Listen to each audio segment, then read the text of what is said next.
Welcome to Mach 10 Sports in this February 19th, 2024 episode. You probably noticed we're not at the home base. We're not at the home fort, the Mach 10 studio. I'm at the office, actually, finishing up some things, but I need to be bringing it to you live. We're still going to bring you the show, no matter where from. Well, man, we have a fantastic show lined up today. I'm fired up. Two guests. We got two guests today. Two fantastic guests between Graham Coffey, the co-founder of DawgCentral.com, and then Trey, Wallace, senior college sports writer for OutKick coverage on Fox as well. Before we really get deep, let me send them the link real fast, and we will get rocking and rolling.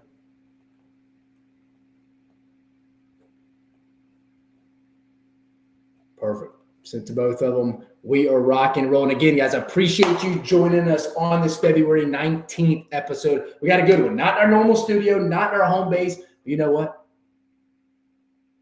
We're in the Stormtrooper White. We're a road team today, but we're still going to get it done. Actually broadcasting live from the office. So here we go, guys. Again, like I said, two fantastic guests. Graham Coffey, co-founder of Dawg Central, will be joining us here around 7:40. Trey Wallace from OutKick, college football or college athletic sports writer for OutKick, will be joining us around 7:15. We'll review the week that was in the hardwood. There's only 3 weeks left. We're going to have a photo shoot finish to who is going to win the SEC regular season championship. We'll talk about that. Then it was opening weekend on the diamond in baseball. Just give you some initial thoughts. I don't want to run down through these box scores with you on baseball. You don't want to hear that. So I'm just going to give you some brief initial thoughts on some teams like Tennessee, Kentucky, Georgia. I thought they had some good weekends initially off the bat. Again, not all schedules are created equally. Most teams did not really get challenged, I should say, this past weekend. Teams like Tennessee did. They played essentially a Big 12 slate, and I thought Kentucky did with USC upstate. But we'll talk about that. But let's get right to it around the SEC. Alabama hires 2 new coaches, an offensive line coach, Chris Kapalovic, and tight end coach Bryan Ellis, who is coming over from Georgia Southern. The offensive line coach, Chris Kapalovic, he is coming over from – he was at Michigan State, initially got hired at Baylor, hadn't coached a season there. So if you're looking at his stats, I've seen some people do this on social media and they've gotten it wrong. Don't look at what Baylor did last year. He wasn't there. He just got brought on by Dave Aranda. But the Kapalovic file – just not going back too far. He's with Larry Fedora, really a Larry Fedora guy going back to Southern Miss days. You had him at North Carolina, co-OC offensive line coach. And then you had him at Colorado with who was he with? Yeah, so he was there in 2019, and they got let go at Colorado at that point. And then he went in 2020. He went with Mel Tucker to Michigan State when he signed that big deal. That was it. And then got let go this past year. From people I know around the industry, everybody raves about him. Everybody's got positive things to say about Coach Kapalovic. Talk to people who even dealt with him a little bit off the field, his support staff people. That's a good gauge on how they treat people. People that can't always do things for them heard nothing but rave reviews on Coach Cap because of that. So I think this too early to tell. But again, I went back and watched a press conference with him in Michigan State. Seems like a real relationship kind of guy, and that's what the offensive line coach is. It's a different position. It's got to have some unity. A lot of 5 guys working together. If one guy messes up, they're all mess up. I know that's cliche, but they got to have a good relationship with their position coach, and I think Coach Cap can be that. And then you get in the offensive coordinator, Bryan Ellis from Georgia Southern, been at Georgia Southern, really part of the Helton tree. He was at Western Kentucky with Tyson, been there from 2019 to 2021. He got co-OC inside receivers title. And then Georgia Southern, offensive coordinator since 2022, and worked with the quarterbacks. Again, he's at USC in 17, the Helton tree. As a tight ends coach, I mean, you're getting an OC at a solid program like Georgia Southern. Why not? I mean, I heard he's a real was texting the DFO at Georgia Southern today.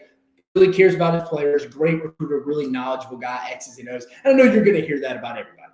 Let's call a spade a spade. You're going to hear that about a lot of people. But I just wanted to kind of bring that up, go over some stuff I hear. Probably cover this a little bit more on Thursday because we got a deep, in-depth episode today. So I didn't want to burn up all the time from that. I want to talk to some more people before we really get rolling on that. But 2 rave reviews so far. 2 phenomenal reviews I've heard from people. Again, you're always going to hear that, so take it with a grain of salt. But again, Alabama offensive line coach, their new offensive line coach, Chris Kapalovic, and then the new tight ends coach, Bryan Ellis, coming over. That was the offensive coordinator at Georgia Southern. He is now the tight ends coach. So just want to talk about that around the SEC. And Sark, how about Steve Sarkisian?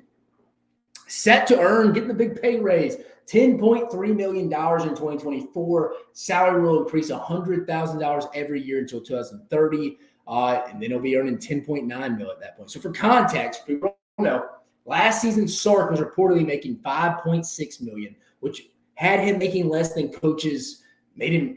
He made less than guys like Lance Leipold, Kansas head coach, Pat Narduzzi, Chip Kelly, PJ Flack over at Minnesota with some schools I looked at, or some names I saw that he made less than. But more notably, Sark would have been paid less than his fellow SEC comrades now. Shane Beamer was one.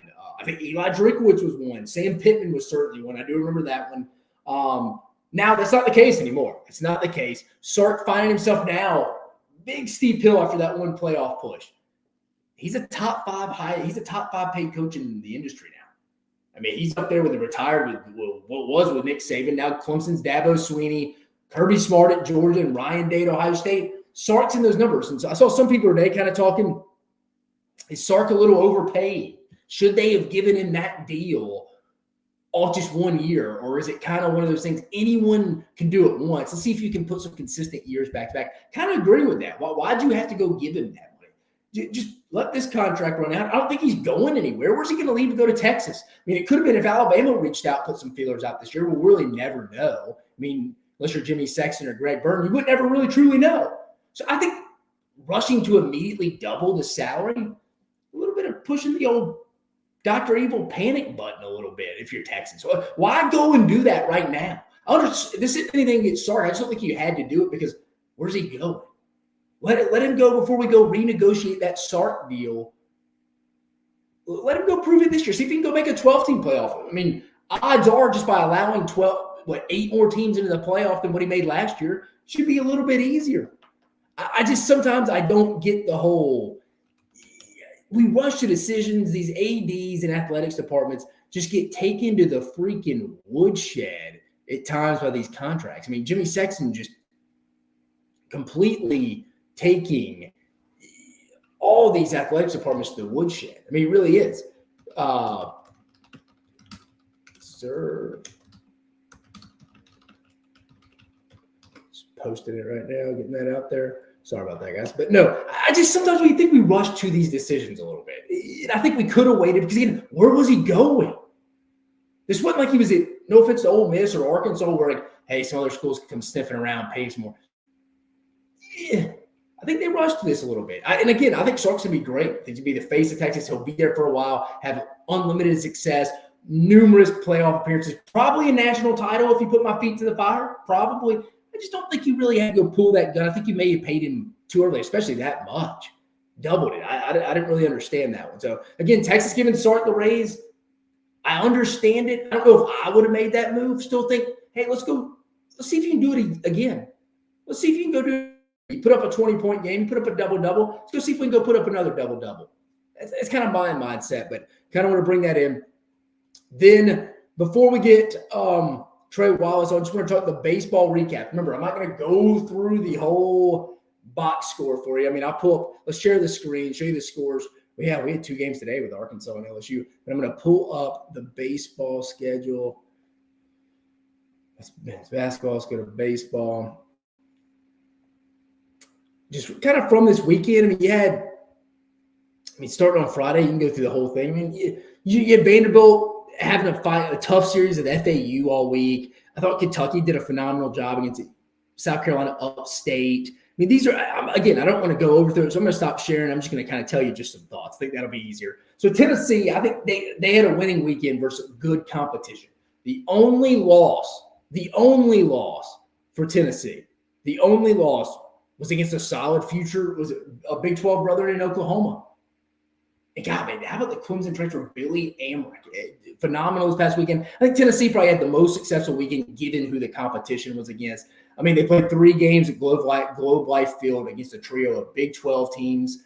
A.J. Russell struck out 10 on opening day, 6-2 win over Texas Tech. A.J. Causey followed him with 4 2/3 scoreless innings. Billy, I just mentioned Amrick, homered in the win. Drew Beam allowed only 1 run in 5 2/3 in his start against Oklahoma. Game Tennessee dropped 5-1, but it was in 10 innings. Score's not as worse as it looked. But thought it was a good weekend for Tennessee. They were my favorite to win the SEC. Feel pretty good about that as we stand in the moment right now. Kentucky, road win at a probable regional team in the Big South. I mean, USC Upstate probably going to be the favorite to win that. Getting strong start mound, impressive defense, timely offense led to an 11-7 win in game 1, 3-0 win, 9th. Typical Kentucky Nick Mangione baseball. Being aggressive, small ball, put pressure, make the defense make plays. Hey, where this was the USC Upstate was the favorite to win the Big South, like Campbell. Where the Camels kind of made a push in the postseason, was a big name around college baseball. This is the same. This is the team in their league. It's supposed to kind of beat them this year. So phenomenal start for Nick Mangione. And the Kentucky Wildcat team getting the sweep, starting 3-0 against a quality team. That's kind of how I judge this weekend. Kind of took into effect who your competition was. I thought A&M didn't play a phenomenal opponent in McNeese State, but they dominated. I mean, combined 1 in 3 games. You're going to hear this about a lot of teams. If they can pitch, look out. I feel like that's how I know about Texas A&M. You expect what you expect with guys like Jace Lavalette. Big hitter for Texas A&M. It's about the pitching. I mean, Friday, Ryan Prager baffled McNeese State with 5 innings and 1 hit ball. He struck out 9, no walks, which is massive. Shane Sado got the start Sunday and threw 5 shutout innings of his own. I mentioned Jace Lavalette, 2 home runs on Friday. Big win. A&M, a big winner, I think, this weekend. Very impressive. Here's another team if they get the pitching going. South Carolina dominated Miami of Ohio by a 30-5 margin, similar to A&M, with a no-hitter on Sunday. If this team can pitch similar to A&M, I think these two teams are very similar this year. Look out. Look out. I'm just telling you. Those are the 2 teams to keep an eye on from a pitching staff standpoint. Then Georgia, Grant Coffey, like I mentioned, from Dawg Central, co-founder. He'll be joining us towards closer to the top of the hour, around 8. But when we're talking a little Georgia baseball, Wes Johnson starting off 3-0. They cruised to a 38-7 in weekend total win over UNC Asheville. Looked much improved. Charlie Condon playing 3 different positions, first, third base, I think left field too. I saw him out there. But those are kind of right off the bat, the teams that kind of impressed me. The 6 teams, Tennessee, Kentucky, Texas A&M, South Carolina, and Georgia. The teams that just really – that kind of were underwhelming this weekend. They only got 1 shot. Was Florida. Currently, they're 0-1. Took the first loss to St. John's, but got washed out the rest of the weekend. Again, Florida, one of my favorite. I picked Tennessee to win the league. Florida's going to be in that top 2 or 3 as well. Jack Caglione, Colby Shelton, the freshman transfer from Alabama, who they're moving to shortstop, hit a home run in their loss. But again, St. John's kind of controlled that game. But again, it's baseball. 1 week, 1 game. And then Ole Miss and Mississippi State leaving a little bit underwhelmed. Ole Miss going 2-2 in the islands, going to Hawaii, won the first one in extra innings on Friday night in 13 innings, won the next one, I think 9-4, and just got completely just rocked in the last 2 games. I saw Mike Bianco said it was one of the worst performances in his 24 years he saw just overall. So Ole Miss, again, losing Xavier Rivas early could hurt them. Their Friday ace guy with the UCL tear. Something to keep an eye on. And Mississippi State, they took 2 out of 3 against a solid Air Force group. But again, pitching not really there. I mean, you like what Jordan's doing. You like what Hunter Hines doing. But again, the question mark for both Ole Miss and Mississippi State, it's going to be pitching. You didn't overly see a lot of improvement after week 1. So again, only week 1. A couple teams I was impressed with before we get our guy Trey on. Tennessee, Kentucky, Texas A&M, South Carolina. Remember, A&M, South Carolina, watch out for the pitching. If they can get that going, I trust the bats. Look out for those 2 teams. And then Georgia, Wes Johnson getting his opening win, like what Charlie Condon's doing. Then disappointment, Florida, I think they'll be fine. They only played 1 game, but still 0-1. Then a lot to be determined with Ole Miss and Mississippi State. But with that being said, let's get our guy Trey Wallace on. Trey, what's going on, brother? Oh man, just got done watching my cousin. He was trying to win Daytona. Tell us, who's the cousin? Give us a little backstory. Bubba Wallace, driver of the 23. Shit, dude, I did not know that was your cousin. I'll be completely honest. Yeah. That's pretty cool. First cousin. So I was. So y'all are tight. Yeah. I'm sure the group chat will be interesting tonight once he gets back to his phone. So that was, man, fun race and coming off a crazy weekend of basketball and football and baseball. Lots of stuff going on in football off the field, right now. Yeah. And, with basketball, it's heating up as we get, 5 or 6 games left in the regular season. Baseball got off to a hell of a start this weekend. So excited to watch some of the games.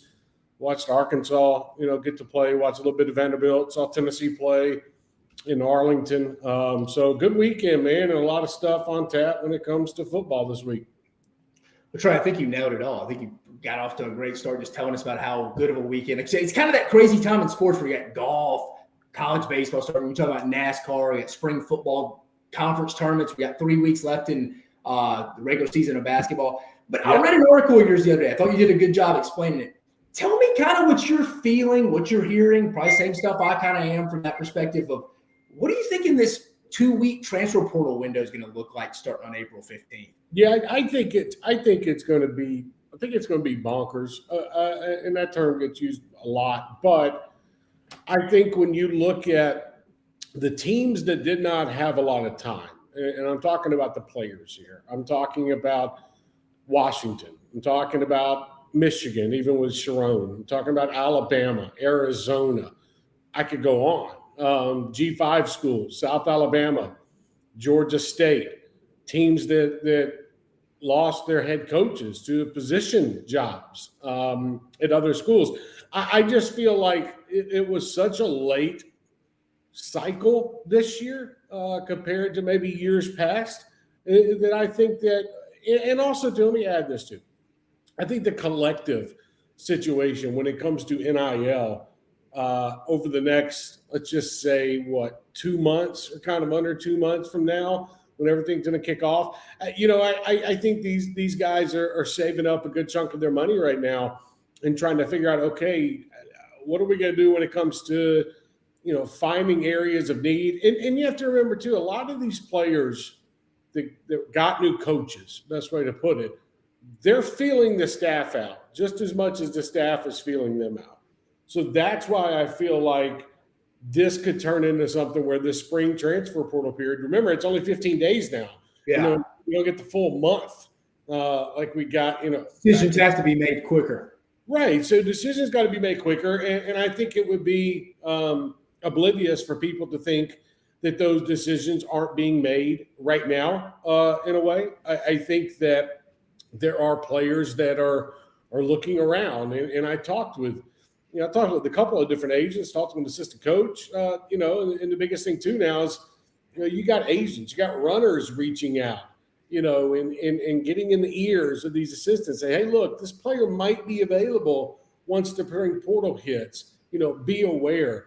So, that's why you have seen colleges really step up when it comes to the transfer portal area of their program and trying to establish a staff that handles that. You've got somebody in a computer right now that is refreshing to see if somebody hits the portal. And that's just where we are in college football. But I think when it comes, a lot of it too with the NIL part of it is going to come with the case in East Tennessee federal courtroom with the NCAA versus the state of Tennessee and Virginia. Because if the judge sides with those states, NIL, I think, is going to hit a different level because you're going to have coaches being able to talk to these players about money. You're going to have collectives just being straight up front. Hey, you can make $400,000 if you come here. Like, we don't have to hide it anymore. You're getting the bidding war. So I just feel like what we're about to see here in about a month and a half is going to be probably the craziest portal period that we've seen in college football.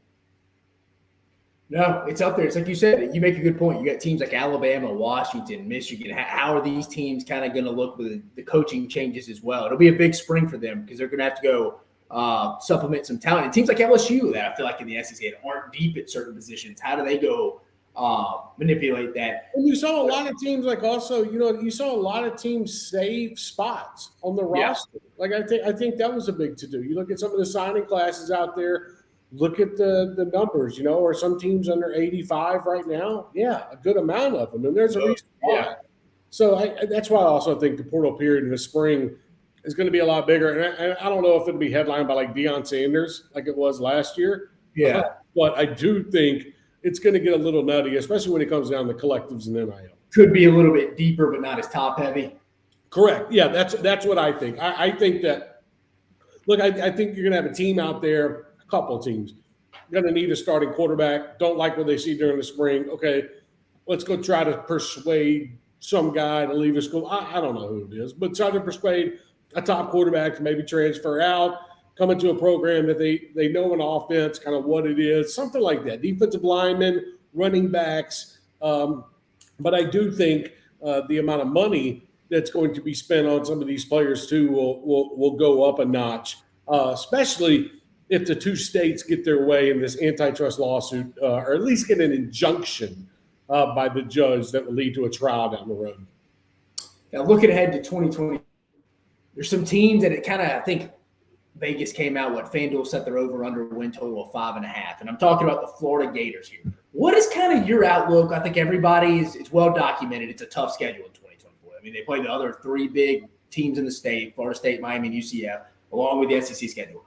Trey, in your opinion, is Billy Napier, is he the head? Is there a new man in Gainesville, new head man in Gainesville this time next year? Do you think, is this a must-win year? How many wins do you think he has to get to save his job? I think he's got to get to at least 7. But here's the problem. It's, to me, the back end of that schedule is so difficult. I don't have it right in front of me, but they play, if I'm not mistaken, they play 5 out of 6 weeks, top 15, top 25 preseason schools. I think the first half of that schedule, if they don't come out, start 4-1, something along those lines, I think that's where Billy Napier gets in trouble, because there's a lot of stuff building up right now inside the program, from position coaches to the NIL collective that's going on, to Scott Strickland at AD right now. You look at what he's done when it comes to recruiting, and you would think, okay, Florida should be doing better than this. And Florida should be getting – I know that, okay, I know they went out and got DJ Lagway. I get it. Could be a great talented quarterback.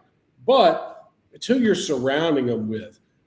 There's a lot of problems inside the program, and can you take that next step in recruiting in the next, in the next 7 months to show that you're setting yourself up for the future? And I look at it, I look at the other way too. Look, you got people down in Gainesville that are just tired. They're just apathy going on right now. And I'm not going to get into specifics, with certain aspects that stand out to me more than most. But like I look at a situation where you couldn't really control it because Bill O'Brien was such good friends with Craig Fitzgerald. But Florida just lost their strength and conditioning coach in the second week of February.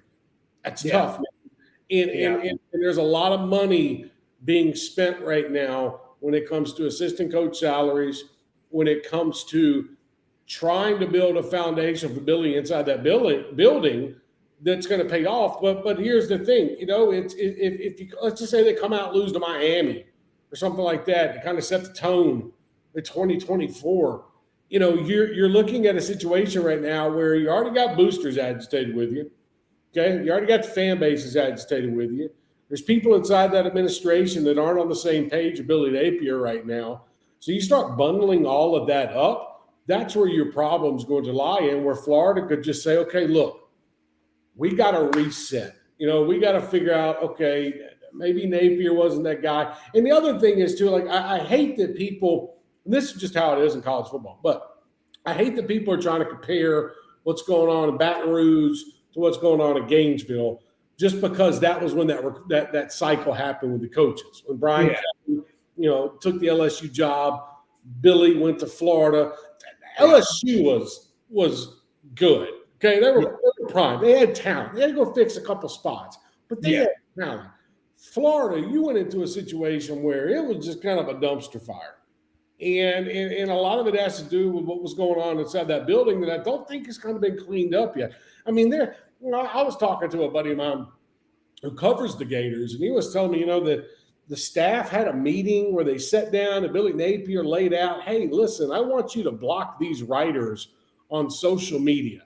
Like, it's like, this is the type of shit that you're worried about right now? You know, when you're getting ready for spring practice, you're worried about who you're following, who's following you on social media. It's like, yeah, it's the stuff that doesn't win us games on Saturday. And I know what he's doing. He's trying to figure out where leaks are coming from. Okay, yeah, on this person, you're following. Whatever. Again, what I'm saying is there's a lot of problems right now with Florida. And they could come out in the fall and they could start 4-0 and things would be all glitter and happy. But man, that schedule, if they are not competitive with the back half of that schedule, I think there could be some problems in Gainesville for Billy Napier. Again, Trey Wallace from OutKick joining us. Go give him the follow at Trey Wallace. Trey, again, I appreciate you taking the time. One last question before we get you out of here. How do you think these last 3 weeks of college basketball, specifically in the SEC, finish out? Who do you think wins the league? Do we get 9 teams in? What's your thoughts? Man, I'm excited. I mean, I am stoked. We have seen some crazy basketball, and we've seen blowout games when you're kind of not expecting them. You see what Auburn has done at home, and you saw Kentucky go in there and win. You look what Alabama's kind of doing this thing quietly right now. Like, there's not a lot of people talking about Alabama and them sitting at top. You're right. They're in sole place by themselves. It looks like it's really probably them in Tennessee at this point, and they got and those two teams will play. I think it's the next Saturday. It's a week from this, so it's like a week and a half. Right. Yeah. It's very close to the end of the season, and Tennessee's going to have to play Auburn as well. But man, I give credit to Lamont Paris. They hit a block. Okay, you go to Auburn to get beat up. LSU comes in, wins that game. And they should have won. I just feel like we're coming down a stretch where I think Tennessee, if they can continue this path, I think Tennessee probably ends up either at a tie for first place with Alabama. Depends on how that head-to-head goes and whatnot. I think Auburn could sneak up in there, but Auburn's dealing with an injury right now. I look at Florida. I love what Florida's doing. I like Florida a lot. Florida's that team that gets the second weekend for sure. They are playing some really good basketball right now, winning 7 of their last 8 games. So I think it's going to be a crazy stretch towards the Final Four, meaning who gets the double byes heading into the SEC tournament. I think that's going to be key for setting up for March Madness. And honestly, I had this conversation with somebody today, one of the head coaches in the Southeastern Conference. I do think that there are 7 or 8 teams that can make the tournament this year, and I do think that they're kind of loaded from that midway spot up top. And this is just one of those things where they're going to eat each other up. I do think the only change that we probably have as a head coach in the Southeastern Conference is Vanderbilt. I think it's time for them to pull the plug on Jerry Stackhouse. That's over. That run, they've lost support from boosters, from fans, from whatnot. I think that run comes to an end with Stackhouse. But other than that, right now, I just feel like this season has it's flown by. But also, man, there are some teams that Kentucky's starting to play a little bit better as well. So this is going to be a fun stretch as we wrap up the regular season and get ready for Nashville. Trey, what do you think about Mach going to Louisville? That could be. And, somebody ran that by me. I think it was yesterday.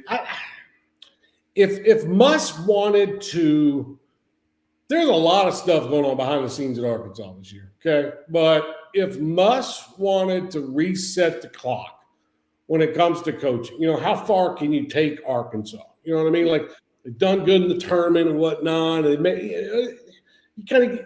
you get that feeling in coaching. I was talking with a coach about this, and you get that feeling where if you think something's coming in 2 to 3 years, why not go ahead and just reset where you're at? Beat it, like you said, restart your clock. Right, like beat it, get ahead. And I think Louisville's that job, man, where propel, and that's the other. But I say that to say this. I think we're about to see some more conference realignment happen. Yeah. And I think that even with the Florida State situation, I think that's going to affect some schools in the ACC. So what does it look like for Louisville in 2 years? You have to take all of this in right now when it comes to these head coaching jobs, different conferences. But I don't want to say I'd be shocked if Mach, went to Louisville, just as much as I wouldn't be surprised if Chris Mach, went to Louisville. But I will say, if he wants to start things over and if he feels like he has done all he can in Fayetteville, why not go try that thing out in Louisville? Not saying it's going to happen, but if they pick up the phone, you at least got to have that conversation. And I feel like you always hear, too, if you see it for whatever reason, Mick Cronin was left, or if he left on his own or something like that, maybe Mach tries to get Mick, you again. Yeah, coming off that loss to Utah, I feel like right now, Louisville's in a dead spot when it comes to talent-wise, when it comes to inside that building.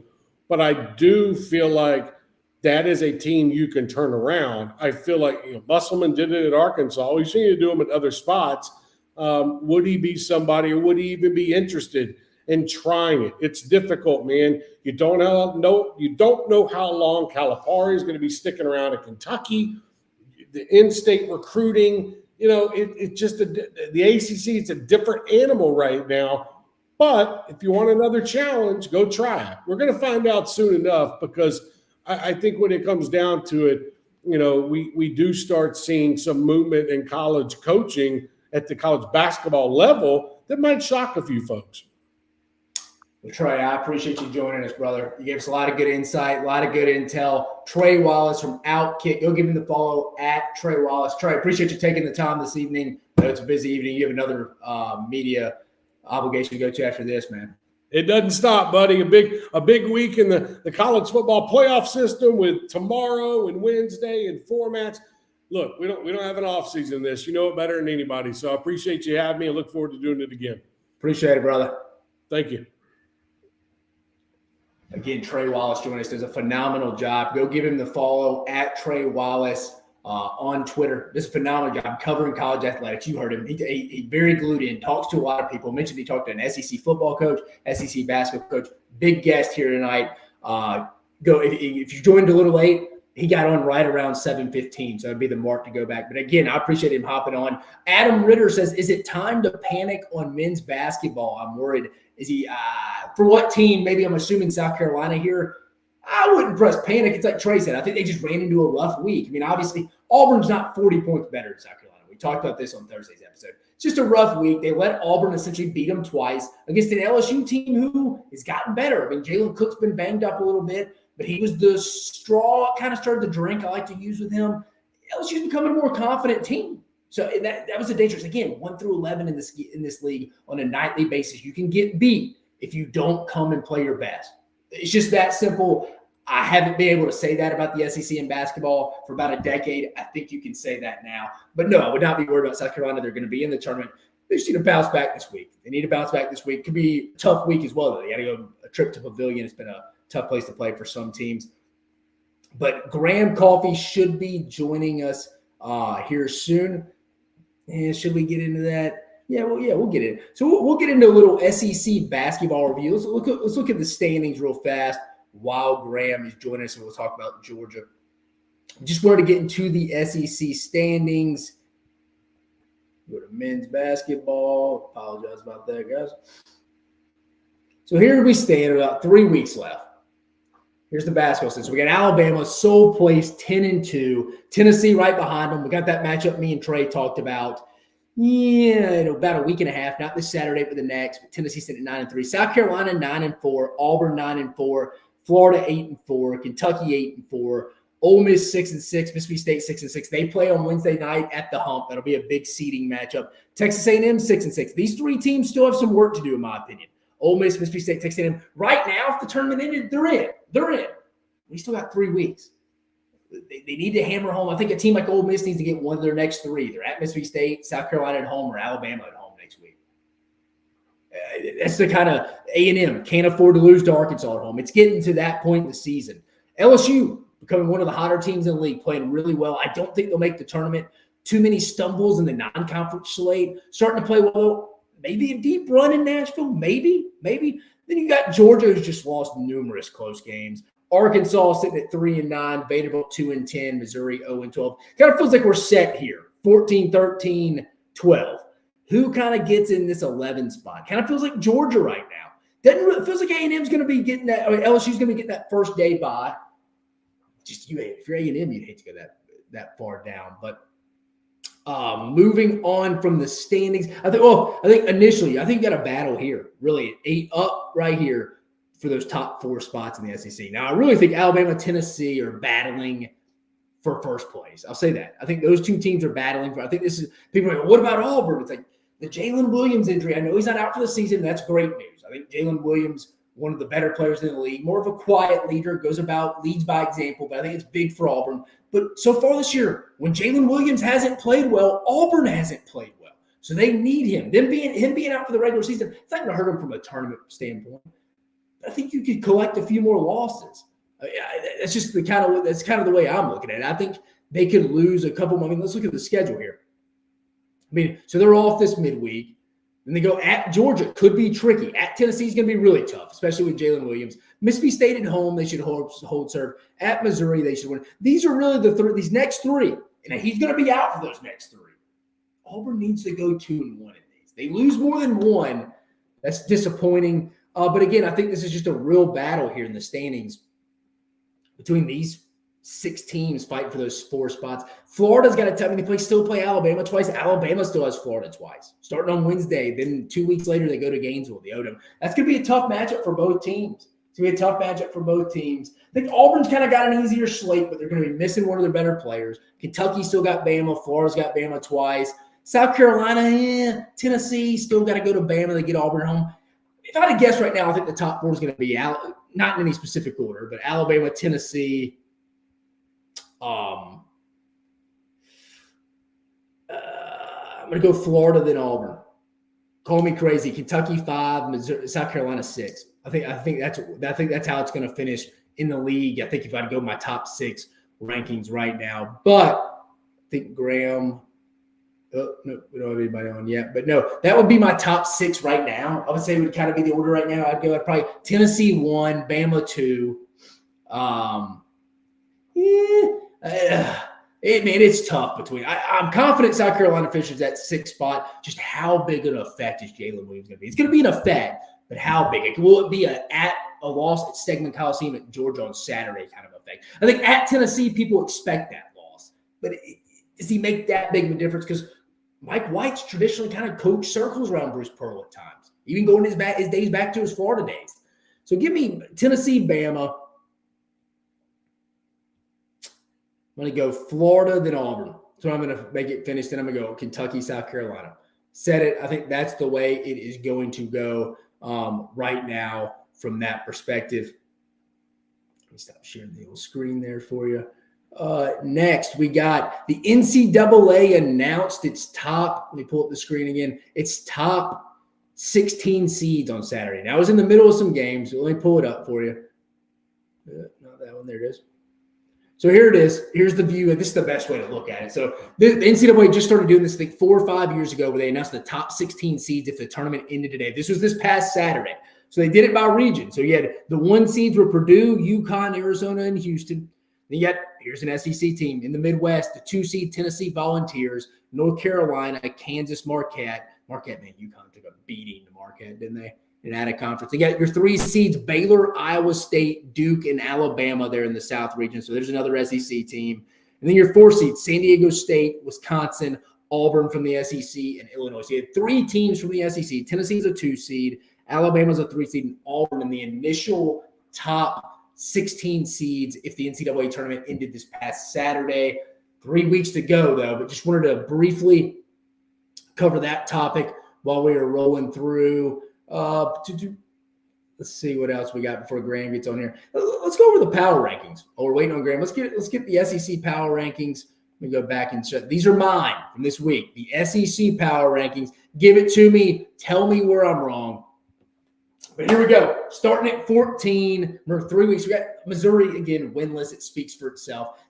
Again, I think this whole team offensively has been 8 through 10 from their bench last year. I mean, Noah Carter. They're better with Shawnee's, but they took Ole Miss down to the wire. But again, will Missouri get that win? We don't know.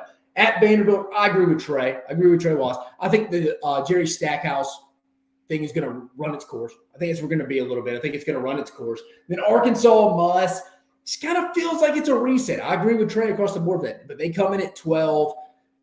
Mekhi Mitchell played well the other day. They could have got a road win at Mississippi State. They didn't, but they had an opportunity. I think Georgia comes in at 11. I like this Georgia team, but they just can't do the little things right to close out games. It's like little things like Blue Cane. They're playing Alabama. It was a close game. They've been down 2 or tied late in the game. And he tries to do a poster dunk on somebody, and it goes out of bounds.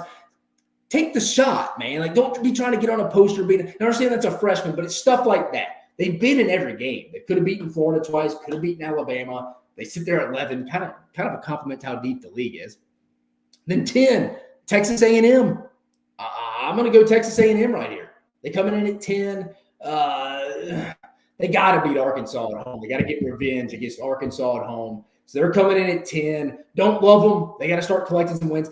LSU right now, probably the hottest team in the outside of Florida, playing one of the better. Again, once Jalen Cook got in, he was the straw that stirred the drink.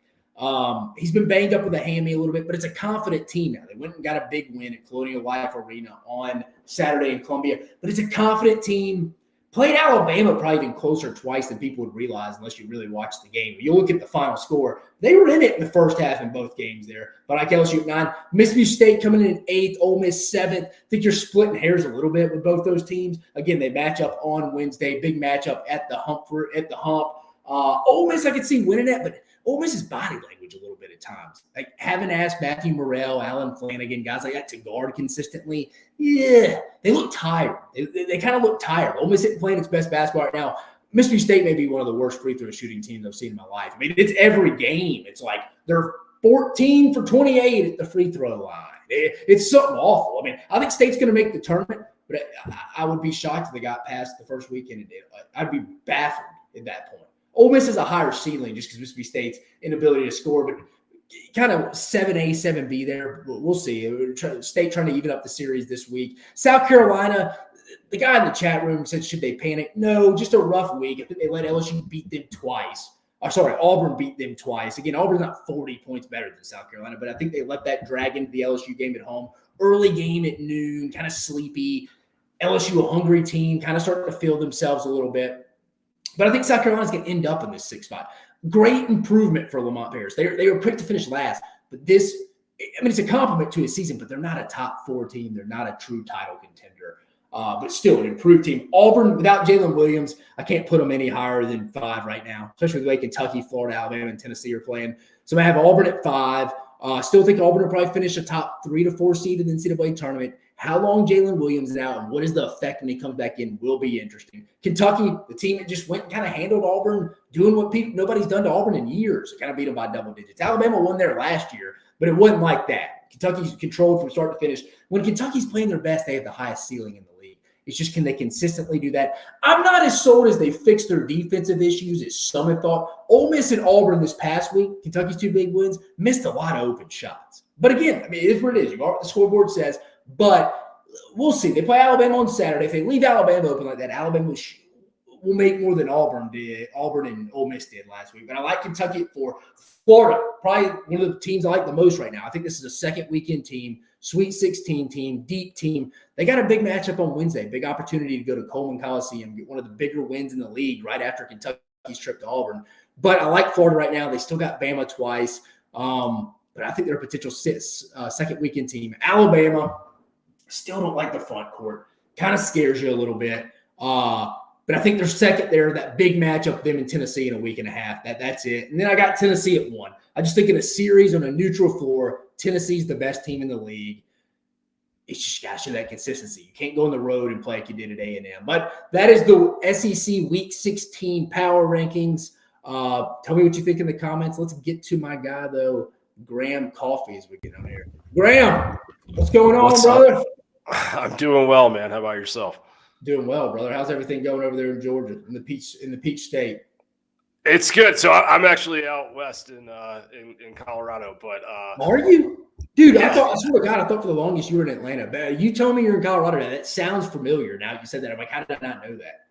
No, you're good. I'm out there for a lot of the fall, and I'm in Atlanta pretty often. So it's what is it right now? 6:45 for you?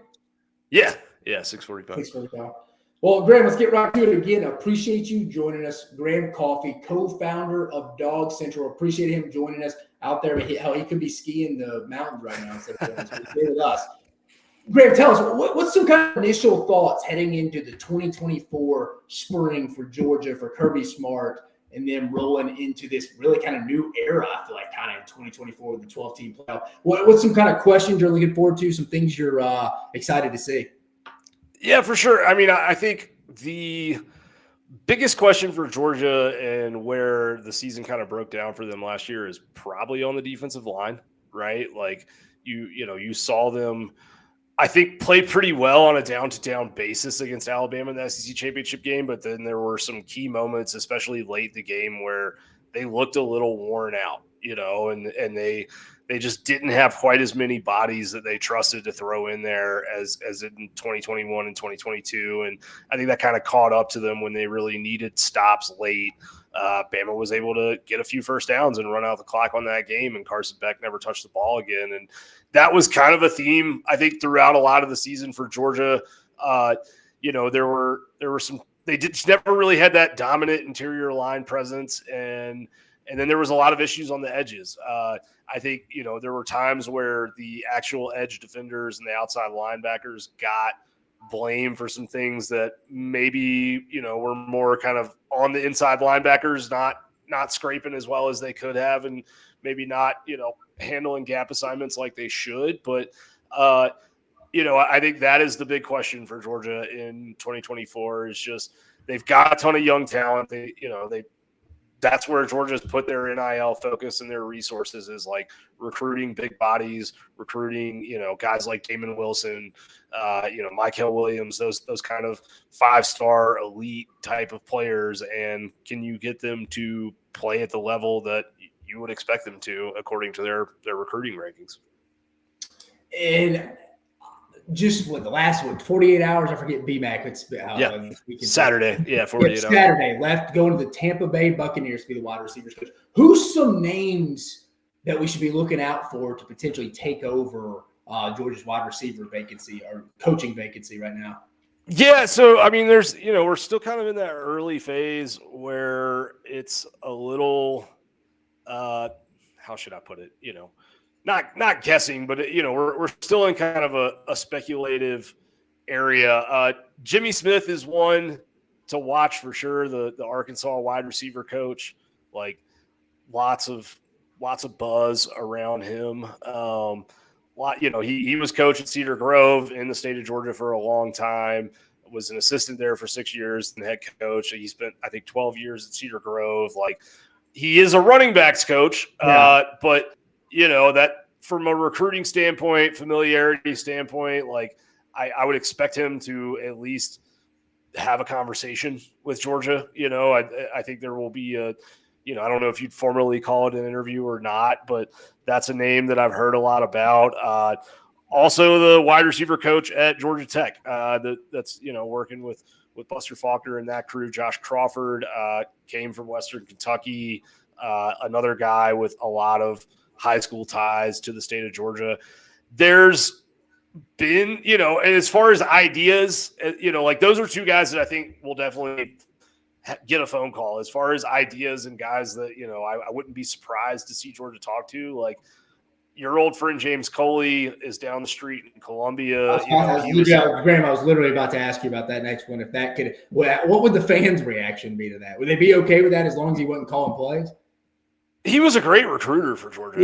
Yeah. I think as long as he's not touching the playbook, I think Georgia fans would be not just fine with it, but I think would be excited about it. No, you're right. Like, he does a good job down in Miami getting guys like that, like Calvin Ridley. So you're right. He does get good players down there. I was just interested to see James Cook would be with that. Yeah, I mean, and he went over to the defensive side of the ball for some of those South Florida kids too, like Tyson Campbell, Tyreek Stevenson. Both were, very, very influenced by Coley's South Florida ties. So I think it'd be huge for Georgia if they can talk him back into coming. It's just a question of, is there any hard feelings still lingering from Georgia hiring Todd Monken basically, while he was on staff as the OC, and then him leaving to go to Texas A&M. I think it's been 5 years now. There has not been a market for him as a play caller. I think that kind of helps in a sense. Yeah. It's not just that Georgia didn't want him to call plays. Truthfully, nobody's wanted him to call plays since then. But he is a very good recruiter, and I think he's a better developer than probably people give him credit for. Like, he's a good coach. No, you're 100% right. It's like you said, he wants to get back in that kind of calling plays, maybe flirted with Mario at Miami a little bit. Like you said, nobody's ever officially bit. Yeah, I'll be interested to see where Georgia goes with this. I'm actually excited to keep up with this. But Graham, transitioning over to basketball, I'm looking up the standings here for a minute. So, all right, so year 2 for Mike White.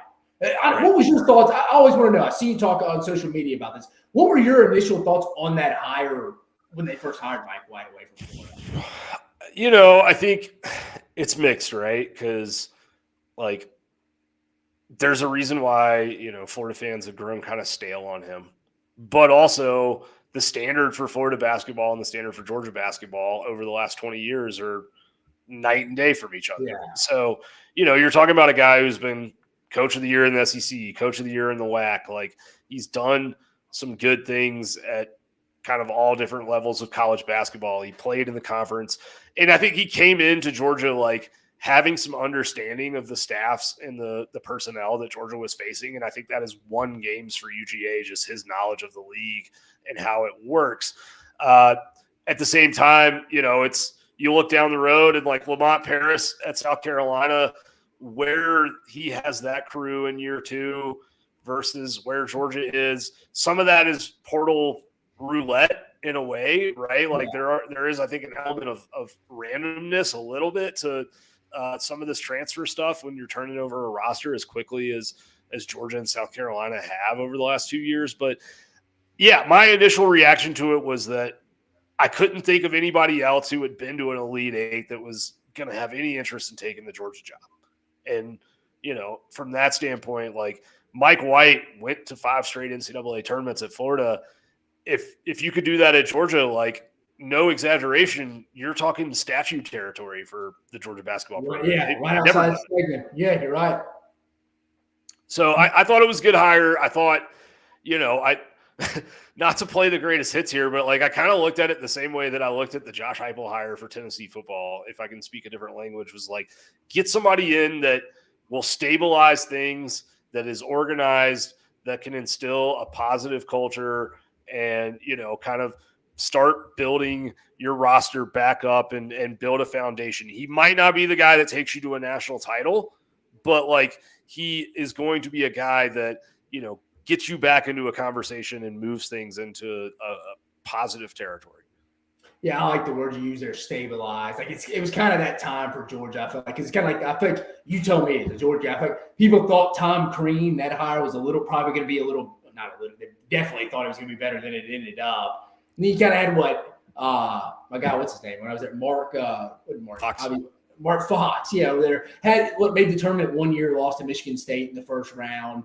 It's just kind of there hasn't really been any consistency. Maybe Mike White can bring that in. I always like Mike White. It's like their sets and stuff. They run half quarter, good stuff. I mean, I feel like they always take Bruce to the line. That's why I'm not totally sold that Georgia doesn't win on Saturday. Maybe this is the weekend they finally get that big win, especially with it being Auburn's first game without Jalen Williams.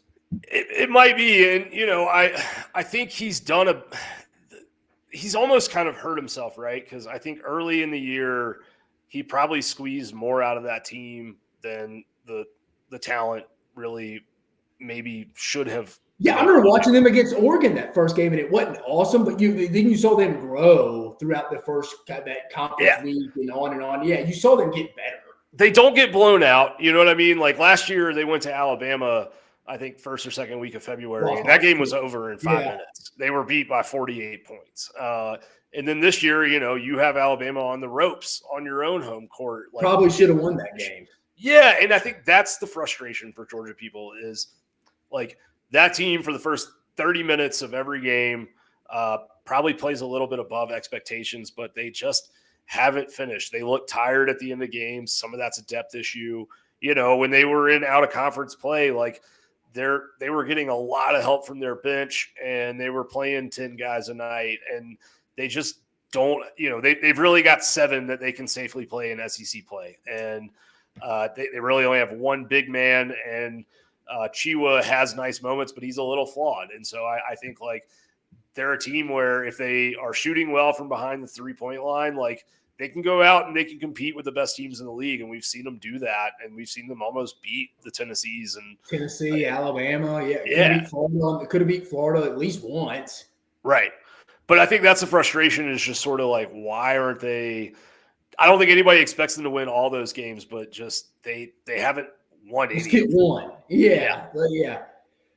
Well, Graham, last question before we get you out of here again. Graham Coffey from Dawg, co-founder of Dawg Central, joining us. Appreciate you joining us all the way from Colorado. Again, I knew that, but I don't know why I didn't know that. But it was opening weekend in the SEC on the diamond. Obviously, Georgia bringing in a new coach, Wes Johnson, pitching coach from LSU.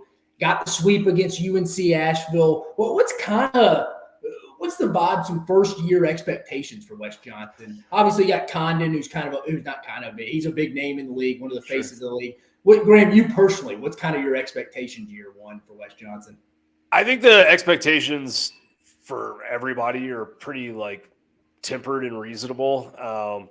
Georgia's behind a lot of the SEC from a facility standpoint. They're working on those things. Those projects are underway, but he's, I think, taken over a program that kind of lived off of the amount of talent that was 70 miles down the road in Atlanta for a while. And then just sort of as the world has gotten flatter, so to speak, more and more of those kids are going to SEC West programs, and you're just not, you're not maybe keeping a Gordon Beckham at home in this day and age. You were in 2008, but now that guy's probably going to Vanderbilt or LSU. And so I think Georgia's doing the things from an administration standpoint they need to do to kind of fix that. The vibes are good, though, around that program in general, and just Johnson, his guys like him a lot. It seems like there's positivity and they like playing for him. They had a really good series this weekend. I think, hitting the baseball was not ever really the problem for them last year. Pitching was. It's UNC Asheville, so obviously not rushing to any conclusions about it, but they had some guys that went out there and threw some nice, 3 and 4 inning stretches. Curious to see, can they get 2 reliable starters by the time they get to league play and kind of figure out who those guys are going to be. But I do think they'll be better than they were last year. The transfer help that they brought in, at least through, one series, those guys look pretty productive. They've got some pop. I think there's a little more power in that lineup than I expected there to be. So I think they'll probably make a little more noise than I thought they would. Before we get you out of here, you brought up a good point. And I don't know if it's the exact reason, but my question to you is, why do you think with as much baseball talent as there is in the state of Georgia, Georgia hasn't been this consistent? You mentioned a little bit, maybe the world's flatter. I like that term you used.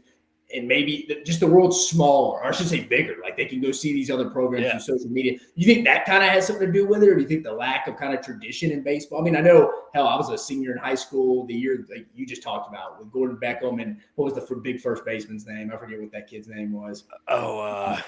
I was a freshman at Georgia when that was all going on. I forget. With Perno and them, should have beat Fresno State and won the national championship. But why don't you think Georgia should be or why haven't they been a consistent? Just in-state talent should probably be a top 2 or 3 team every year. Totally, yeah. No, I think and to your point, they have a national championship, I think, in 1990. Which is a long time ago, but they've done it, right? I think for Georgia, it's twofold, right? Perno was kind of an institution there, and he took over from Ron Polk, the great Mississippi State head coach, who, really kind of set the foundation for the modern era of Georgia baseball. And they were able to just sign these kids from 70 miles down the road. And Perno, I think, for a long time, he was just this really reliable commodity in the SEC baseball kind of, atmosphere, so to speak. He was just a guy that people knew and trusted, and you felt good about sending your kid to him. And so that sort of made up for hey, we don't really need to get into a facilities arms race in baseball. And when Greg McGarity was the AD at Georgia, he was notoriously tight with the purse strings, and I think that went across all sports, and football included.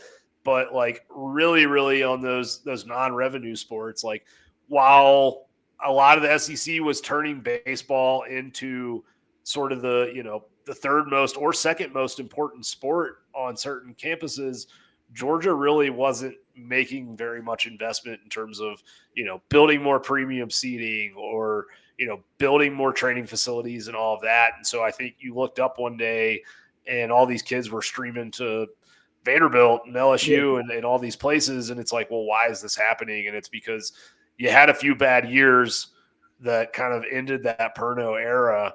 And then you find yourself in a spot where you don't have the same things to pitch these kids. No, that makes complete sense. Well, Graham, I appreciate you joining us, man. I mean, I know it's a Monday night. I appreciate you getting on. Absolutely. Taking the time. Again, Graham Coffey, co-founder of Dawg Central. Go give him the follow at Graham Coffey DC. Graham, we'll get you on here soon, brother. I appreciate you hopping on, man. Yeah, man. Always enjoy chatting with you. Always enjoy listening to your stuff, man. Always makes me think. So keep it up. Appreciate it, man. Absolutely. Have a good night. Again, Graham Coffey does a phenomenal job, brings good insight from a standpoint. If I believe, right, he had to correct me, I think he has a family as a coaching background. I go subscribe to Dawg Central. I do. Does a phenomenal job with some insight into what's going on behind the scenes over at Georgia. But we got a little bit to go. We're 1 minute past the hour, so we're at 61 minutes.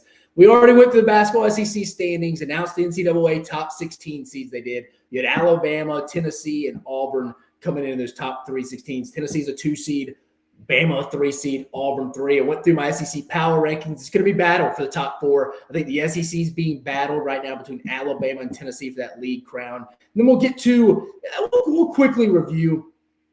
I'll just touch on it. The weekend that was in the SEC. Then we'll review this upcoming midweek matchup. I don't want you to think we didn't talk about the weekend because it was a good weekend, but we won't talk about it as long. Alabama getting the 175 win over Texas A&M. Alabama kind of just got Texas A&M to playing their style. Alabama was up 14 at the half. A&M just at that point they were going to have to go play Alabama's game. Buzz Williams said it in his press conference going into the game. If we got to go play Alabama's game, we have no chance to win. He was right. Alabama collects its 8th, which is crazy, 8th 100-point performance of the year. It's probably the best Alabama offense in the program's history. It probably is. We talked about it with Graham. Florida getting the 88-82 win over Georgia. Georgia at home had another opportunity to beat Florida. Florida sweeps Georgia. Florida won 5 of their last 6, probably one of the hotter teams in the country. A legit second weekend team, I'm telling you. I talked about it in the power rankings. Big win for Florida. They got a big opportunity on Wednesday at Alabama. We'll discuss in a minute. Mississippi State 71, Arkansas 67. Mississippi State survives at the hump. These are the kind of games Mississippi State cannot lose. They have to hold serve. They can. But, look at it here. The free throws. Watch this. Look at Mississippi State's free throws here. Where is it?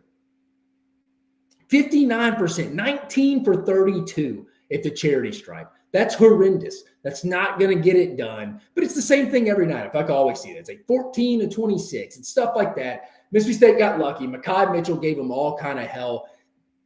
Mississippi State's reeling a little bit. They need this win against Ole Miss at home on Wednesday. They survived, though. Again, big upset here. LSU getting the 64-63 win over South Carolina. South Carolina let Auburn beat them twice. Remember, Auburn took it to South Carolina, won by 40 points this past Wednesday night at Neville. But LSU playing kind of similar to Florida. 2 teams coming out of nowhere right now, playing really good basketball. Jalen Cook, straw stirs the drink. Been hurt a little bit. An aggressive LSU team that's really getting comfortable with their Matt McMahon system. Be interested to see what they do this week. They could win out. I mean, look at it. Look at the remaining schedule. They got Kentucky midweek at home. Could Kentucky be – both these teams coming in off big wins. Kentucky at Auburn, LSU at South Carolina. Who can put that to bed quicker? Probably who wins this game potentially. But all winnable. Kentucky at home, Mississippi State at home, Georgia at home, at Vandy, at Arkansas, and Missouri at home. Now, will they win them all? Probably not. But LSU set themselves up for a decent seed in the SEC tournament to make a run. They're probably not going to make the NCAA tournament. A little too far gone, but they could set themselves up for a decent SEC tournament seed to make a run. Kentucky, probably their best game of the season, getting the 70-59 win over Auburn. We talked about it. Auburn losing their second best player, Jalen Williams. He's the straw that kind of stirs their drink. They've struggled when he hadn't played well. Well, he can't play well if he's not playing. Kentucky, again, best team when they're playing their best. Highest upside of the league, in the league. It makes sense. They recruit really well. That's probably Kentucky's best game from top to bottom. We talked about it briefly, but Kentucky getting a big win. Tennessee doing what they do against Vanderbilt at home. 88-53 win. Against a Vanderbilt team coming off a big win against Texas A&M earlier in the week. Then Ole Miss, kind of like Mississippi State. Crazy enough, they both play this week. Slopping together a win at home against Missouri, get the 79-76 win. These are the games you can't afford to be losing if you're Ole Miss, A&M, Mississippi State right now, to the Missouris, Arkansas, Vanderbilts of the world. Well, Vanderbilt beat A&M. Mississippi State almost lost to Arkansas, and Ole Miss almost lost to Missouri. Those are the three teams, A&M, Mississippi State, Ole Miss. They can't afford bad losses to those type teams right now. You just can't let them happen. Maybe at LSU, because LSU's playing a little better, but those three teams, the bottom three teams, you can't be taking losses with 3 weeks left in the regular season. But that'll be Saturday's games. Moving to this week's games, starting tomorrow night, we have Arkansas at Texas A&M, 6 p.m. Central Standard Time Zone.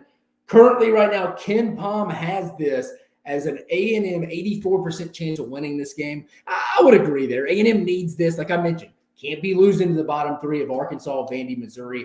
A&M has that opportunity right now. A&M can't afford that. They're in that group of Mississippi State and Ole Miss who play this week. A&M needs to hold serve at Reed Arena against Arkansas. I think they do. Then it's a weird setup tomorrow. It's 6 p.m., another 6 p.m. Central Standard Time Zone game. Feels like they put on light Tuesdays. The league has kind of as we get towards the back of the season. But Tennessee at Missouri, SEC Network. Ken Pom right now has this as Tennessee with an 89% chance of winning. Yeah, Tennessee's in the middle of an SEC title hunt. A Rick Barnes team doesn't go lay an egg against a bad Missouri team. Give me Tennessee all day. Moving to Wednesday night's matchup, we got 4 games. This is a good Wednesday night setup. First, I think the game of the week, Florida at Alabama, or game of the midweek. Florida at Alabama, 6 p.m. Central Standard Time Zone on ESPN2. Right now, Ken Pom has this as an Alabama with an 80% chance of winning at Coleman Coliseum at home. Alabama is – people talk about Neville Reno being a home court advantage, and it is. It's probably the best in the league right now, I'm not going to lie. Coleman Coliseum is because it's Alabama's ability to shoot in that gym, really. In most Coliseums, arenas, gyms, whatever you want to call them, but really at home. I like Alabama in this one, but it's a bad matchup. I mean, Florida's deep. They can score with Pullen, Walter Clayton. I like Handel-Gotten. I like Tyrese Samuel. I like the Condon kid. If they go get a bunch of second chance boards like A&M did. Alabama beat A&M bad, but A&M got 26 offensive or got 26 rebounds. Alabama can't be having that against a better offensive team like Florida. Florida's a little bit just a tier under Alabama. I think the best 3 offenses in the league are Alabama, Kentucky, and Florida.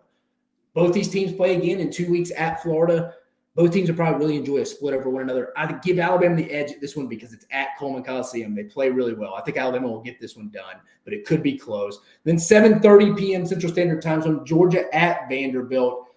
Ken Pom giving Georgia the 69% chance of winning this one.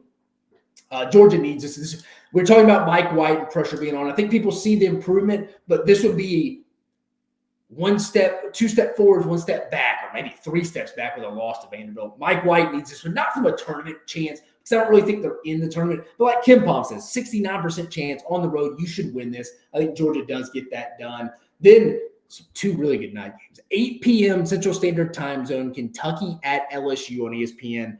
Ken Pom giving Kentucky a 63% chance of winning this game. Remember, I mentioned who can put that big win away from them quicker. They are both big wins, both big road wins. Kentucky at Auburn, dominating from start to finish. Can they go on the road again? Winning back-to-back road games in this league has been tough for everybody and tough around college basketball. LSU, biggest win of the Matt McMahon era at South Carolina. Who can put it behind them? Is Jalen Cook a little healthy?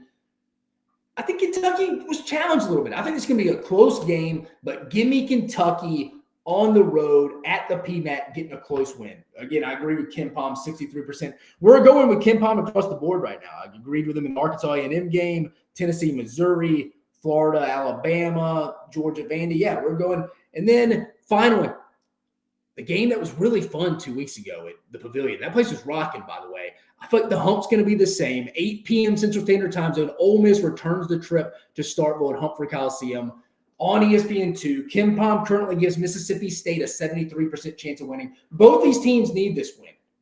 Really, Ole Miss needs one of these next 3 to feel like I kind of lock in the tournament, whether it's at Mississippi State, a win Saturday at home against South Carolina, or a win next Wednesday at home against Alabama. They need one. They need to hold serve against the bottom 3, like I mentioned. Mississippi State needs this one, too. I mean, Mississippi State's coming in a little hotter here. Look, I mean, they won, 4 in a row? Because their schedule started so tough in conference play. I mean, Georgia, Missouri, Arkansas. they can put a little streak together here. 1, 2, 3, 4, 5. They go win at LSU, and they feel firmly in the tournament because games against Kentucky, Auburn, at A&M, and South Carolina aren't going to hurt you. So Mississippi State with a win here can start really reeling in that NCAA tournament bid. Whoever wins this game on Wednesday night between these two teams is going to feel really good about their chances in winning or clinching that NCAA tournament bid. As we get closer, I like the league to get to 9. We said Trey mentioned Trey Wallace from OutKick earlier on the show, mentioned maybe 7, 8. I'm starting to feel 9 again, but it's going to come down to those last 3 teams sitting there between Mississippi State, Ole Miss, and Texas A&M. They can't afford to lose to any of those bottom teams. Remember that when you're sitting there on your couch watching these games, those matchups between Ole Miss, Mississippi State, Texas A&M, when they're playing the Arkansas, Missouris, and Beatties of the world, they can't afford those. So some big opportunities coming up. But again, I wouldn't chalk with Kim Pom here. But, man, this has been a fun episode, guys. Again, we're not hosting from the home stadium, the home arena, the Mach Team studio. We had something come up, so we're broadcasting from the office. Had to get some work done. But, again, we're going to give it to you every Monday night, every Monday and Thursday night, 8 Eastern, 7 Central on the SEC Unfiltered platform. We covered a ton. OutKick.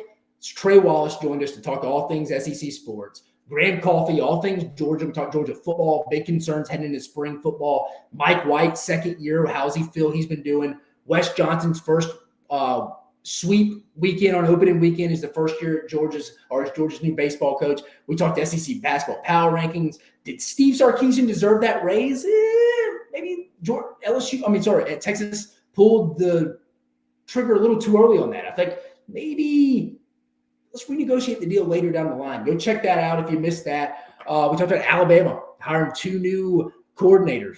2 guys. They've hired themselves an offensive line coach and Chris Kapalovic, and then tight ends coach Brian Ellis coming over from the OC at Georgia Southern. But again, guys, I appreciate you joining us on this episode of Mach 10 Sports. You have a fantastic evening.